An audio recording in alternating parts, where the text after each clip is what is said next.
Hi friends, welcome back to Chandu creations. Math tutorial part 1. ఇది చాలా important. LCM అంటే మీకు తెలుసు కదా, లీస్ట్ కామన్ ఫ్యాక్టర్. ఇవి ఫ్రాక్షన్స్లో కానీ మినిమం బేసిక్ నుంచి ఇవి చాలా ఉపయోగపడుతుంది. ఈవెన్ ఇన్ ఇంటర్మీడియట్ బీటెక్లో కూడా ఉపయోగపడుతుంది. కాబట్టి నేను ఈరోజు మీకోసం స్టార్టింగ్ డిస్కస్ చేసేస్తాం. మనం 3 నెంబర్స్కి ఎల్సిఎం తీసుకుందాం. 24, 16, 32 తీసుకుందాం. లీస్ట్ కామన్ ఫ్యాక్టర్ అంటే ఫ్యాక్టర్ అంటే మన టేబుల్స్ ఉపయోగించాలని అర్థం. ఆ టేబుల్స్లో కూడా లీస్ట్ ఉపయోగించాలి.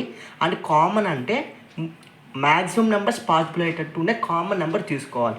మన లీస్ట్ అంటే ఎప్పుడు 1 తీసుకోకూడదండి. ఇది ఎందుకంటే అన్నిటితో ఫ్యాక్టర్.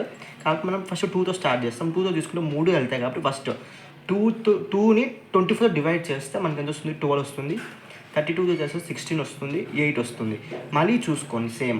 మళ్ళీ 2తో పోతున్నాం. 2తో వేసుకొని 2 6, 2 8, 2 4. మళ్ళీ 2తోనే పోతుంది. 2 3, 2 4, 2 2.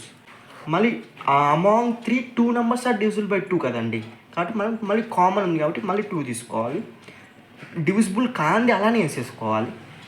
1 అంటే మన థీమ్ ఏంటి? లాస్ట్లో 1 ఉండాలి. అది మన థీమ్ అనమాట. ఇప్పుడు 3 ఉంది, 2 ఉంది. మనం లీస్ట్ కాబట్టి ఫస్ట్ 2 వేసుకొని 3 1 1. ఇంకా నెక్స్ట్ కామన్ మల్టిపుల్ ఏంటంటే 3 కదా. కాబట్టి 3 వేసుకొని 1 1 1. ఇది మన లాస్ట్ 1 1 వచ్చేసిందా. ఇప్పుడు వీటిని అన్నీ మల్టిప్లై చేసేసి వచ్చిన ఆన్సరే మన least common factor. Thank you.